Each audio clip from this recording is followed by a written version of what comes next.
Hello guys, તમારું બધાનું સ્વાગત છે આજના મારા મિની બ્લોગમાં. આજે આપણે નીકળી ગયા ગામડે જવા માટે અને રસ્તામાં લઈ લીધી હોટલ અને જમી કરીને થઈ ગયા અમે તૈયાર. અને તમારો ભાઈનું લુક કેમ છે? એક નંબર. કાંઈનો ગટ્ટો અમારે લઈ જાઓ.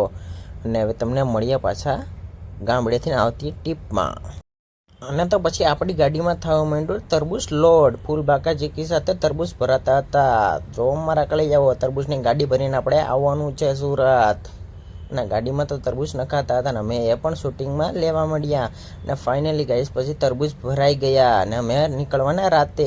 અને આ રાતે નીકળી પણ ગયા. અને યોગેશભાઈ ફૂલબાકા જીકી સાથે ગાડી ચલાવે છે અને હું લઉં છું શૂટિંગ. તમારો ભાઈ બેઠો છે બાજુમાં, જો મારા લઈ આવો. અને નીકળી ગઈ ફૂલબાકા જીકી સાથે. પકડી લીધો અમે નેશનલ હાઈવે. અને નેશનલ હાઈવે ઉપર યોગેશભાઈ પુગાડે 80-90 ને હો. ફૂલબાકા જીકી સાથે પૂગી ગયા અમે સુરત જવા માટે. અને રસ્તામાં એક એવો બનાવ બની ગયો, તમે વાત પૂછોમાં.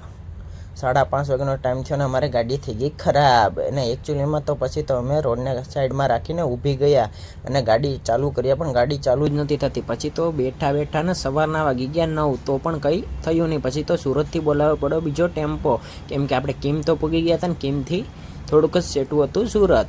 પછી તો રાહ જોતા મેં તો લેવા માંડ્યો ટ્રકના પણ વિડીયો. અને ટ્રકો આવતા હતા ફૂલબાકા જીકીને. અચાનક જ મારું બાજુમાંથી નીકળી ગયું ટ્રેક્ટરને. હું ડરી ગયો, તમે વિડીયોમાં જોવો.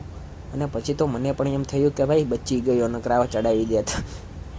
અને એક બીજો ખટારો પણ હારોર બંધ થઈ ગયો હતો, એ પાછળ પડ્યો હતો અને એ પણ બંધ પડી ગયો હતો. અને પછી તો અમે ઘણો કોન્ટેક્ટ કર્યો પણ કંઈ મેળ આવ્યો નહીં.